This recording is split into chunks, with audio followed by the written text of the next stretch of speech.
Okay, good. Had some technical issues. Anyway, so this is a timeline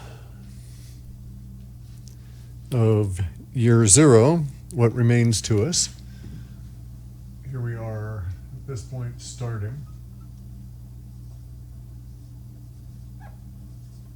So that's June 8th.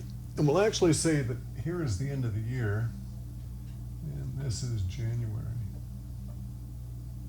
of 2021. So it's January of 2021. A lot of this stuff is going to be resolved, or if not resolved, waning, or if not waning, dampened off, or if not dampened off, then frustrated, which is to say barriered or constrained, but not active. And that's going to be relative to the emotional wave that we're all living through at the moment. So let's do that. Let's draw this as a big wave from space.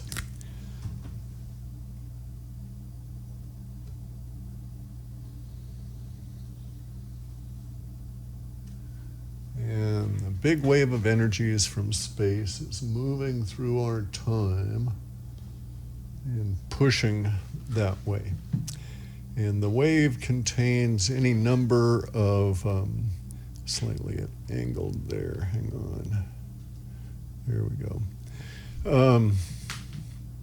Any number of elements in that wave that we have to deal with, all of which have giant emotional components, which were maybe, and I'm sure there'll be a lot of people that will dispute it, picked up by our processing years ago, only attributed to the years 2017.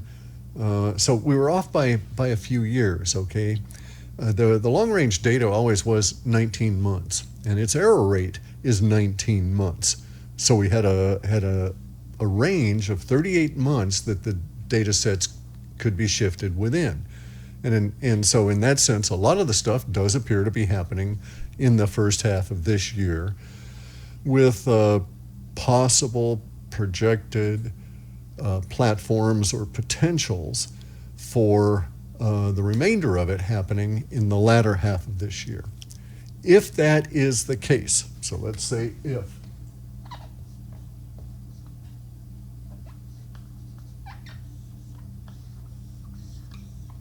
So if that's the case, then the projection for the future history is that by the time we're in January, we should be able to look back at some significantly key events that had been forecast in those previous reports.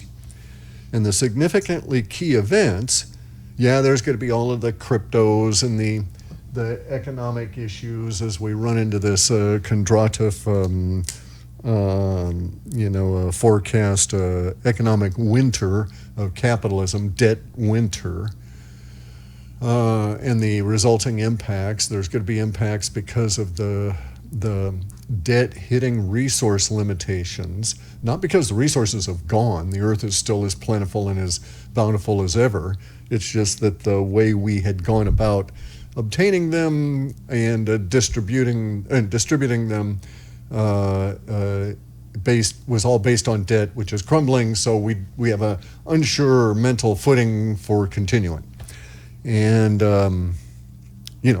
basically things are going a little pear-shaped everywhere, and we're all sliding sideways.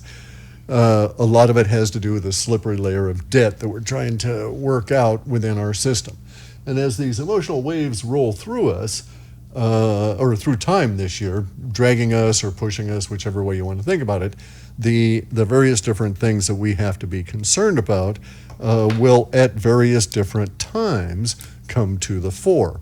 So right at the moment, we're coming out through we've just come through the issue of the disease.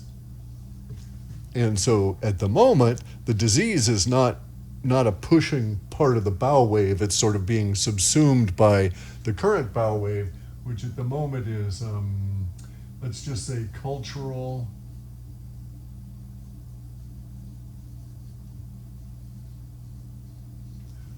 revolution, okay? And so it's not racism per se that's going on, it's a cultural revolution that's being promulgated. And that wave is expected, along with all of these, to be subsumed by other waves that will come on in that will have, slightly different shapes and variations and pushes forward and so on as we go through the various events that all of these things are interconnected with. So, for instance, we've got back here, we've got this initial economic wave. And the economic wave will come out again, and maybe it'll be going way out like that. Emotionally, this is a timeline here, so we have time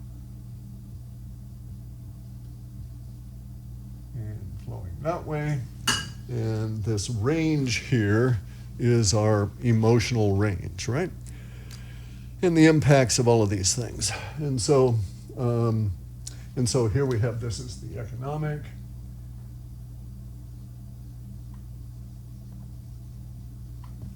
And then we're going to have, as a direct result of the cultural revolution ripple within these waves, we'll have a social disruption wave that will ripple through, and maybe we'll end up calling it, the collapse of law. And so maybe law collapses here in the West, right? And we've still got our COVID disease wave. And so as we get further out into time here, we'll have more of these COVID waves that will each in their turn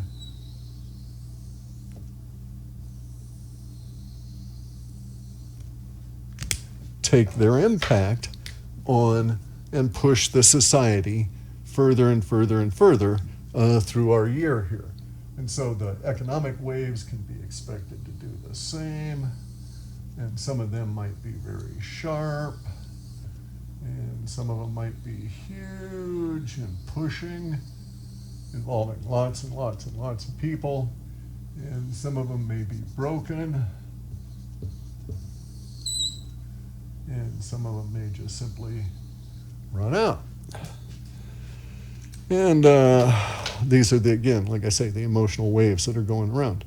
And we have the disease wave, and so as a result of we'll have a crashing of disease and the social conditions as the hospitals and so forth actually are impacted by the collapse of the rule of law, no economic support, and this sort of thing. And so we'll start seeing extreme disruptions follow along with the disease wave as we go forward through the year.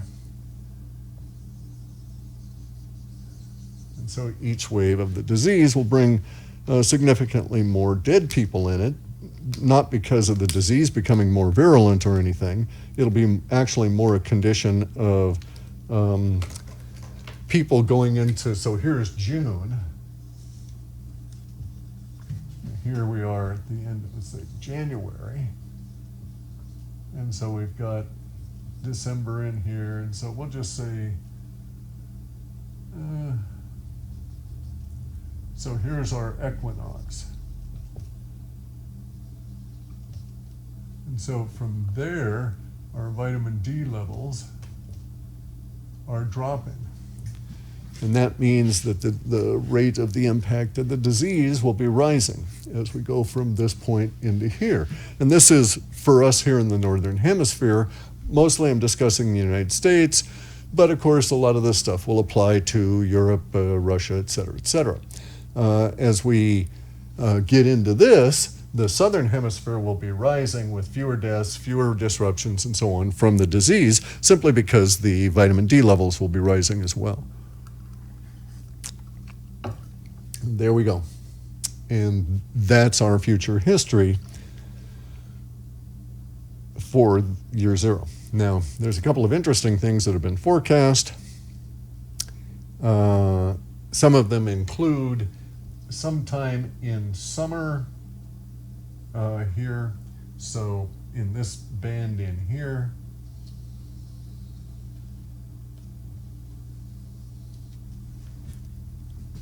we were going to get a surprise from officialdom, which seemed to be driven by desperation.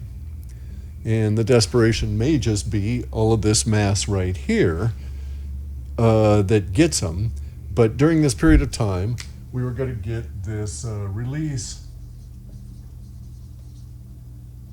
of tech, of secret tech, right? Now, we don't know how it'll come out. We don't know how the release will come out. There was language for riots that spilled over. Now, at the time that the language was written down, it was described as food riots. But the cause of the riot and the descriptions were independent. So, it was just a supposition it was food riots at the time. Primarily because of all the language about, the global warming and we're all doomed, et cetera, et cetera. But anyway, those riots were also in this period of time, although they were more towards into fall. And those right there, the riots were also indicated to bust into places in, secret bases. Let's just put it that way. Secret bases, and they were going to end up liberating information. These two are temporally interrelated, but they're not causative of each other, and the absence of one doesn't affect the appearance of the other. They were just showed up in the same data sets. So, but the release of tech was very interesting because it was going to be presumably a lot of the space alien kind of stuff that's been hidden, and it was going to be used to basically change the future of social unrest and discord, and it was interpreted as being an act. Well, the data set said that it was an act of desperation. Now it's interpreted at the time that I wrote the report as being an act of desperation within the power structure to overcome all of this right here, relative to mob action and so on, right? But I don't know. It's very difficult to say. We are on an interesting course.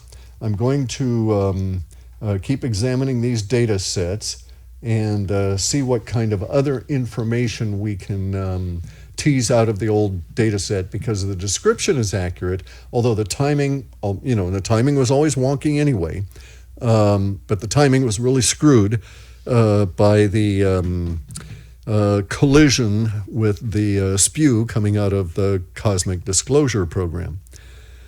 So I can't count on the timing, but our descriptions are really matching up with current events. And that gives me some level of interest in digging through them while I'm sorting through all of these other messes I'm working on and trying to get some other things going. So basically that's it. I'll make a series of these videos relative to the future history as I get deeper into the data sets. We still are within this range here where the release of tech and whatever the cause, riots that get into the secret base are within the realm of current probability. Now, we also need to note that this includes the attack on the Vatican and the Vatican Library. all of that stuff was together in the language. And if ever there was a condition in time when there could be simultaneously or near simultaneously spillover riots into, secret NSA bases and secret space alien rebuild bases in the U.S. and the Vatican Library, it would seem to be these days. So we're in a very interesting time, and the data sets seem to be lining up.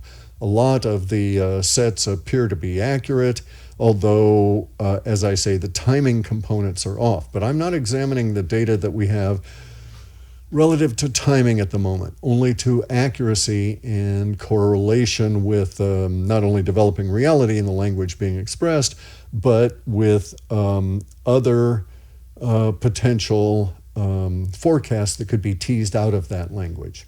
So, and I had a very specific purpose. I'm not getting into the cryptos or any of that kind of stuff. Such information as I may get out of this, I'll make little videos as I go along. I'm going to try and keep them short. I just don't have a whole lot of time. I've got to try and get a bunch of crap done again. And universe is not particularly cooperative at the moment. Although I do expect that as we get into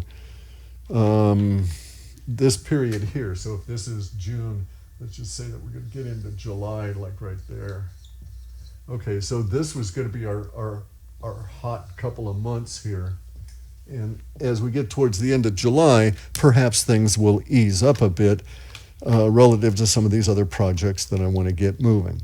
I've had some tremendous epiphanies as a result of Boscovich and his work, and I'm now on to part 3 of that book as we get into the application of the theory to physics, which in that sense, in the way in which Boscovich uses that word, is also the application of the theory to the science of what we would think of as materials and material design.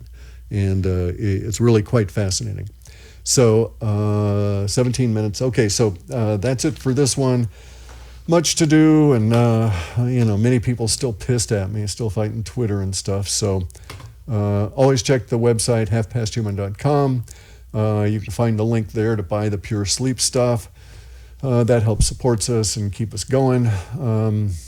We don't have any surety that Twitter will let me post from 1 minute to the next. Same thing with YouTube. So I'm keeping a somewhat low profile and trying not to trigger any of their language. And I'll see everybody. Thanks.